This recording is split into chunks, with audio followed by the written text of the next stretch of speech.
kardeşlerim, bugün burada çok anlamlı bir duada buluşmak için Resulullah sallallahu aleyhi ve sellem Efendimizin "Men ra'a minkum münkeran felyughayyirhu biyedihi" hadisi şerifince sizden her kim bir kötülük görürse onu eliyle müdahale etsin. Eğer eliyle müdahale etmeye gücü yetmiyorsa diliyle müdahale etsin. Ve diliyle de müdahale etmeye gücü yetmiyorsa kalbiyle onu buğz etsin. Biz bugün burada belki şu anda elimizle müdahale etmek için, mücadele etmek için fiili olarak buna belki gücümüz yetmiyor olabilir ama ona da yetecektir inşallah. Allah günde de göstersin. Fakat dilimizle müdahale etme imkanımız var mıdır değerli kardeşlerim? Vardır. Nedir o? Duadır. Birkaç parmak verip tutmanın etrafınıza geçin. Allahu Ekber, Allahu Ekber, Allahu Ekber, Allahu Ekber. Eşhedü en la ilahe illallah, eşhedü en la ilahe illallah. Allahu Ekber, Allahu Ekber, la ilahe illallah. Elhamdülillahi Rabbil alemin, Errahmanirrahim, Maliki yevmiddin. Allah.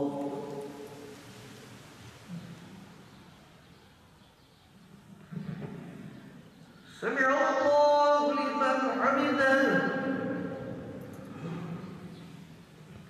Allahu Ekber.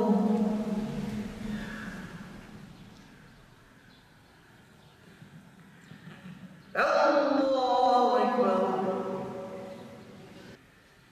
Esselamu aleyküm ve rahmetullah.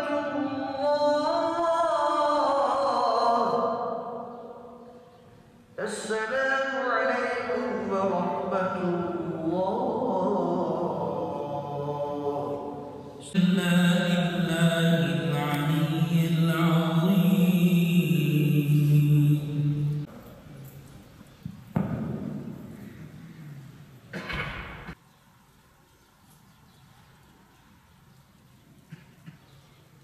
Ya Rabbel Alemin ve Ya Rabbel Rahimin, ilk kıblemizin şu anda görmüş olduğu muamelenin, oradaki Müslüman kardeşlerimizin maruz kaldıkları muamelenin, Ya Rabbi bir an önce ümmeti Muhammed'in lehinde zaferle sonuçlanmasını nasip eyle Ya Rabbi. مَا يَلْفُظُ مِنْ قَوْلٍ إِلَّا لَدَيْهِ رَقِيبٌ عَتِيدٌ diyorsun. Bizi hakkı hak bilip, hakkın yanında durmayı bize nasip eyle. Batılı batıl bilip, batılın karşısında durabilmeyi nasip eyle Ya Rabbi. Ya İlahel Alemin ve Ya Rabbel Rahimin. Haşr suresinde bize haber veriyorsun. Bu zalimlerin ruh halini, bunların psikolojisini bize anlatıyorsun.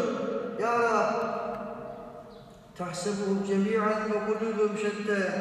Sen onları beraber zannediyorsun. O zalimleri birlik, güç, kuvvet içinde zannediyorsun. Elbette bizim çok dağınıklığımızdan bu başımıza geliyor. Ya Rab, bu dağınıklığımızı birliğe, tevhide, güce, kuvvete tebdil eyle Ya Rabbi. Onların kendi aralarındaki dağınıklığı, anlaşmazlıklarını şiddetlendir. Allah'ım, zalimi musallat eyle.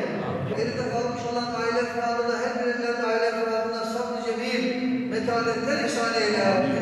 Ya Rab, yeryüzündeki bu son kaleye hiçbir zaman zeval verme Ya Rabbi. Hepimizin her bir ferdine nasip eyle Ya Rabbi.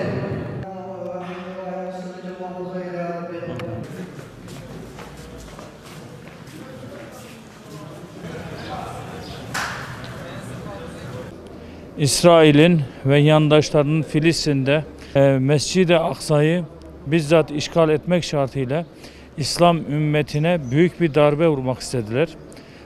Ve bunu şu anda da çok ciddi manada bombalarla yansıtıyorlar. Hakikaten İslam aleminin bu konuda birlik ve beraberlik olmak durumunda ve bu konuya duyarlılık getirmek üzere, toplumu duyarlı kılmak üzere bugün Malatya'da Kernek Külliyesi'nde kardeşlerimiz bir araya geldiler. İşte hocalarımız dua ettiler. Birlikte tesbihat yapıldı. Bunun önemi hakikaten büyük. Bunun yaygınlaştırılması lazım. Türkiye'nin geneline, hatta İslam aleminin hatta tüm insanlığa duyurulması lazım. Çünkü burada ciddi bir zulüm var. Bu zulmün bir an önce önüne geçilmeli. Amerika şu an safını belli etmiş durumunda. NATO'nun safı belli. Birleşmiş Milletler'de de belli. Buna karşı İslam aleminin bir güç birliği yaparak topluca tepkisini ciddi manada ortaya koymak durumunda. Sadece tabii ki basınla olmaz. Ancak şunu da çok iyi bilmek lazım. Bunların korktuğu en büyük şey güçtür. Bu gücü de onlara hissettirmemiz lazım. İki, mali konularda onlar için ekonomi çok önemli. Onların mallarını, ürettiklerini eğer almayarak protesto edersek bu da onlara ciddi bir şekilde darbe vurmuş olacaktır yani.